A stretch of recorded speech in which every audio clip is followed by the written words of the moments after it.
নমস্কার, কেমন আছেন সবাই? টুসিস ব্লগ পেজে সবাইকে স্বাগত জানাই।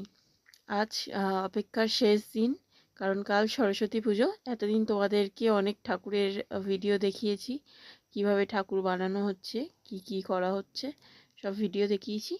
তো কাল যেহেতু সরস্বতী পুজো, আজকে ঠাকুরের কাজ শেষ। এবার আমরা তিনজন মিলে একটু ছবি তুললাম। শিবু এখানে ঠাকুর তুলতে ব্যস্ত। সবাই কিন্তু একের পর এক ঠাকুর নিতে চলে এসছে।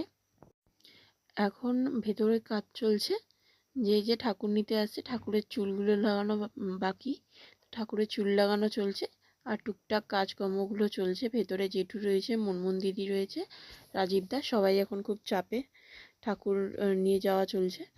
তো এই ঠাকুরটা এখনও বায়না হয়নি। এই ঠাকুরটা খুব সুন্দর করে বানিয়েছিল জেঠু। তো জানি না এখন কখন এটা বায়না হবে। এইটা হচ্ছে রাজীব দা। রাজীব দা খুব চাপে রয়েছে, ঠাকুর নিয়ে যাওয়া হচ্ছে তাই। তো সবাই এখন কাজে ব্যস্ত খুব। এই ঠাকুরগুলো আজ যাবে বা কালকেও যেতে পারে, যেহেতু দুদিন পুজো পড়েছে, তো দুদিনই ঠাকুর যাবে। দেখতে দেখতে কাজ শেষ হয়ে এলো। তো পুজোর দিনও চলে এসছে। আজকে 1 তারিখ, কালকে থেকে পুজো। 1 তারিখ আর 2 তারিখ দুদিনই পুজো। তো যেহেতু এখানে কাজ শেষ হয়ে গেছে, শিবু হয়তো বাড়ি চলে যাবে কালকে। মিঠুনদা ছোটনদার তো আগেই চলে গেছে। এতদিন ধরে ওদের সাথে কাজ করছি, মনটাও খুব খারাপ।